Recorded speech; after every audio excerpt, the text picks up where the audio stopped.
निंदा का शिकार है, वह दूसरे को उसी अर्थ में देखता है।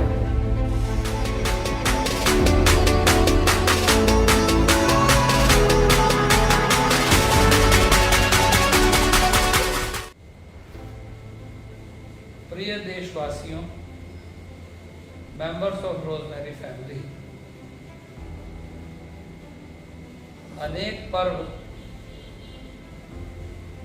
मनाए जा चुके हैं और ये पर्वों का ही अवसर है।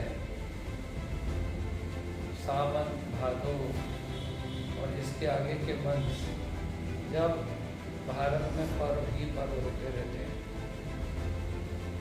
रक्षाबंधन की सभी को अनेक बार मुबारकबाद देते हुए एक बात कहना चाहता हूं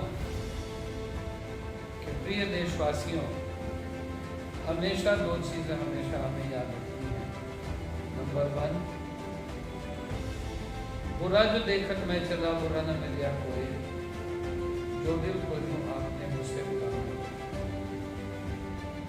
यदि हम चाहते हैं कि हमारा देश, ये विश्व, ये पृथ्वी संपन्न हो, हरी भरी हो, इसमें आशा हो, विश्वास हो, प्रगति हो, उन्नति,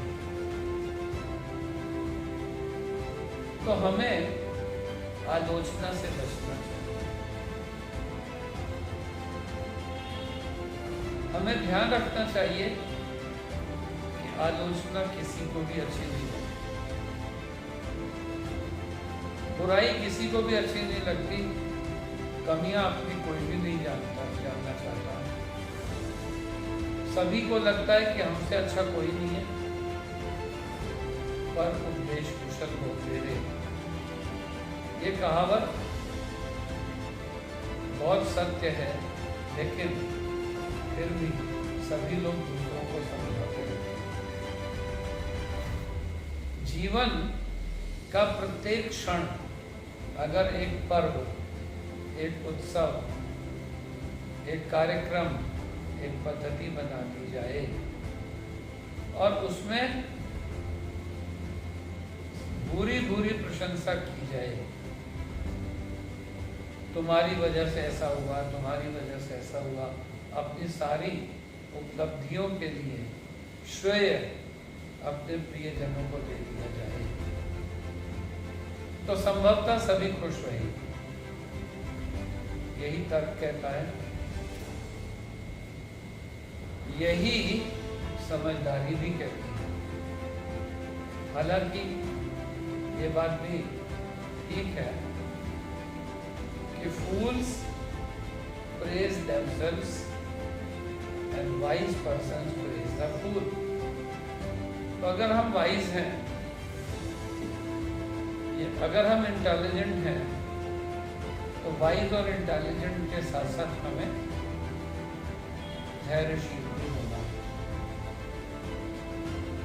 धर्मावलंबी हो या ईश्वरवादी, सभी लोग एक ही चीज सुनना चाहते हैं, आप ठीक कह रहे थे, आपने अच्छा कहा, उसमें ही कोई कमी रही।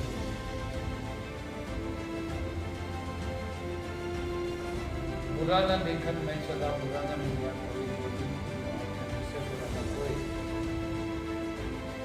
बार बार कहते रहने से हीन भावना विकसित होती है, ऐसा नहीं। बार बार ऐसा कहने से वो लोगों को झुकाया जाता है जो अपनी तारीफ स्वयं करते हैं और दूसरों को उपदेश देते हैं, ऐसा नहीं। आज आवश्यकता है आत्मनियंत्रण, और विशेष रूप से अगर हमें परिवार को अच्छा चलाना है तो हमें महिलाओं के निर्णय पर किसी भी प्रकार का कोई भी कमेंट करने से पुरुषों को बचना चाहिए। ये व्यवस्था असंतोष से संतोष की ओर, अशांति से शांति की ओर ले जाएगी। और ये व्यवस्था अधीरता से, गुस्से से धैर्य की ओर ले जाएगी। आवश्यकता इस समुदाय को संप्रदायवाद से अगर बचाना है, धर्म जाति और कर्म से, धर्म जाति से ऊपर उठाना है, तो केवल कर्म में विश्वास करना चाहिए। कर्मण्यवाधिकारस्ते मा फलेषु कदाचन के सिद्धांत पर हमें संचयमान और प्रारब्ध करना है। अपने आप को ऐसा बनाना चाहिए, हमें अपने आप को उस स्तर पर लाना चाहिए कि कबीरा खड़ा बाजार में मांगे सबकी गैर, ना काबू से दोस्ती, ना काबू से। यद्यपि कबीर जी ये भी कहते हैं कि निंदक नियरे राखी, निंदक नियरे राखी, ये उपदेश दूसरों को जो दिया जा सकता है ऐसा नहीं है, अपने को दिया जाना चाहिए, दूसरा इसको भी सुनने को तैयार नहीं। आज के मेरे इस कथन का अभिप्राय ये है कि ज्यादातर जो लोग निराशा, उदासी, हताशा में होते हैं वो उपदेश ज्यादा देते हैं और दूसरों को समझाने का प्रयास करते समय वो बताना चाहते हैं कि केवल वही ईश्वरवादी, केवल वही भगवान की सत्ता को स्वीकार करते हैं, और अगर वो ऐसे हैं तो वो उतना बोलते क्यों। लेकिन हमें उन पर ध्यान नहीं देना, हमें हाजी हाजी हाजी कहकर speech is silver, silence is gold के सिद्धांत पर अपने सर्वाइवल के लिए, अपने एग्जिस्टेंस के लिए, अपनी हैप्पीनेस के लिए, अपने कंटेंटमेंट के लिए काम करते जाना। चैटिंग नहीं करनी, चिटचैट नहीं करना, टॉकिंग नहीं करनी, भाषण नहीं देने। यद्यपि एक अध्यापक को, चाहे वो विज्ञान हो, चाहे वह साहित्य हो, चाहे वो नाउन हो या प्रोनाउन हो, चाहे वो एडजेक्टिव हो या एडवर्ब, विद्यार्थी को जैसे समझाने के लिए उसे बोलना पड़ता है, कुछ लोगों की बोलना विवशता होती है, लेकिन ये बोलना रिलेटिव्स में, फ्रेंड सर्कल में अपने ऊपर नियंत्रण बना लिया जाए तो ज़्यादा अच्छा रहेगा।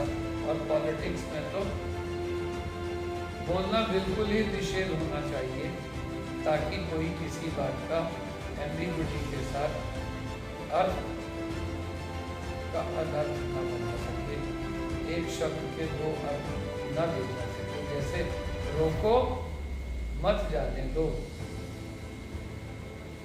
हम तो ये कहना चाहते हैं लेकिन दूसरा उसका अर्थ ले सकता है रोको मत जाने दो। इसलिए